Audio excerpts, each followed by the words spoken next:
Halo semuanya, apa kabar? Pada pertemuan kali ini kita akan membahas materi mengenai prinsip keselamatan, kesehatan kerja dan lingkungan hidup, atau yang lebih dikenal dengan K3LH. Baik, kita mulai saja materinya. Setiap pekerjaan yang dilakukan tentunya memiliki sasaran kerja, jadwal pengerjaan, standar operasional dan risiko akibat pekerjaan tersebut. Sebagai contoh, sebuah proyek pembangunan rumah yang dilakukan oleh kontraktor mempunyai sasaran kerja rumah 2 lantai dengan luas 200 meter persegi. Jadwal pengerjaan antara bulan Agustus sampai bulan September tahun 2021. Proyek pembangunan rumah tersebut juga memiliki standar operasional, yaitu para pekerja diwajibkan menggunakan helm sebagai pelindung kepala dan menggunakan sepatu boots sebagai alat perlindungan diri. Proyek pembangunan rumah tersebut juga tentu mempunyai risiko yang cukup tinggi, seperti terjatuh dari tangga, tertimpa material, tersengat listrik atau bahkan terpeleset saat pembangunan rumah tersebut. Sehingga keselamatan tiap pekerja harus diperhatikan sesuai dengan aturan. Keselamatan kerja mempunyai pengertian kondisi seseorang agar terhindar dari bahaya dengan tujuan meminimalkan terjadinya kecelakaan yang menyebabkan sakit, cacat atau bahkan kematian. Sedangkan kesehatan kerja meliputi kondisi fisik atau jasmani, psikologi atau mental serta sosial para pekerja yang dinyatakan normal. Tujuan utama dari keselamatan dan kesehatan kerja adalah menciptakan kondisi kerja yang dapat menjamin tenaga kerja dapat bekerja dalam lingkungan yang aman dan sehat. Kesehatan kerja telah diatur dan ditetapkan di dalam Undang-Undang Nomor 23 Tahun 1992 yang menyatakan bahwa kesehatan seseorang meliputi beberapa aspek, antara lain sebagai berikut. 1. Kesehatan jasmani. 2. Kesehatan rohani. 3. Kesehatan ekonomi. 4. Kesehatan hubungan sosial.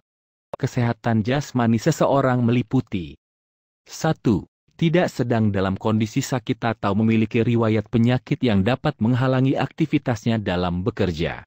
2. Mampu beraktivitas dengan baik seperti makan, minum, berjalan, berbicara, berpikir, dan mampu memahami SOP ketika berada di dalam area kerja. 3. Mampu memahami dan dapat bekerja menggunakan pakaian dan alat keselamatan kerja sesuai SOP. Kesehatan rohani meliputi 1. Percaya kepada Tuhan Yang Maha Esa dan beribadah sesuai dengan keyakinannya. 2. Tidak lupa ingatan atau gila. 3. Memiliki tanggung jawab dan kesadaran penuh mengenai diri pribadi dan lingkungan masyarakatnya. 4. Dapat berpikir dengan baik ketika mengerjakan suatu pekerjaan. 5. Mampu mengatur tingkat emosi dalam pergaulan dengan sesama. Kesehatan ekonomi yaitu memiliki pekerjaan produktif yang dapat menghasilkan nafkah untuk menghidupi diri sendiri dan keluarganya. Kesehatan hubungan sosial antara lain. 1. Tidak berkata kasar yang dapat menimbulkan pertengkaran atau perselisihan antar tenaga kerja. 2. Dapat bersosialisasi dalam hubungan kemasyarakatan. Keselamatan kerja telah diatur dan ditetapkan dalam Undang-Undang Nomor 1 Tahun 1970. Pasal 2 Ayat 1. Undang-undang tersebut mempunyai beberapa tujuan, antara lain 1. Melindungi tenaga kerja dari kemungkinan terjadinya kecelakaan akibat kesalahan sikap kerja maupun lingkungan kerjanya. 2. Memperhatikan dan menjamin kondisi kesehatan tenaga kerja dalam proses pekerjaannya untuk memperoleh hasil yang baik. 3. Menghindari kemungkinan kecelakaan dan kematian kerja. 4. Melindungi pekerja dari penyakit yang ditimbulkan akibat kondisi lingkungan kerja yang tidak sehat maupun tertular penyakit dari pekerja lainnya. 5. Memberi pengarahan, pembinaan dalam rangka meningkatkan kesehatan fisik maupun mental para pekerja.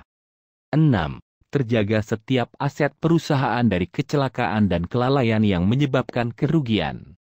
7. Ikut berpartisipasi menjaga kelestarian lingkungan hidup di sekitarnya.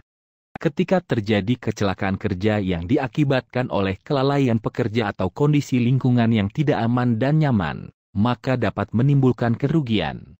Kerugian kecelakaan kerja dapat dibedakan menjadi dua jenis. 1.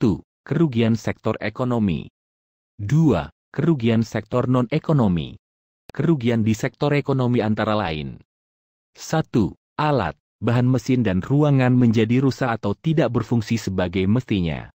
2. Pengusaha atau pekerja harus mengeluarkan biaya untuk pengobatan dan perawatan. 3. Menurunnya tingkat kualitas dan jumlah hasil produksi. 4. Berkurangnya tenaga kerja akibat kecelakaan. Kerugian di sektor non-ekonomi antara lain. 1. Kerugian waktu bagi korban karena diharuskan istirahat di rumah. 2. Kerugian tidak dapat beraktivitas seperti hari-hari biasanya. Tugas untuk pertemuan kali ini. Carilah satu pekerjaan atau kegiatan di sekitar kalian dengan menentukan apa yang menjadi sasaran kerjanya, kapan jadwal pengerjaannya, standar operasional apa saja yang ditetapkan, dan risiko apa saja yang dihadapi dari pekerjaan tersebut. Demikian materi mengenai prinsip K3LH kali ini. Terima kasih.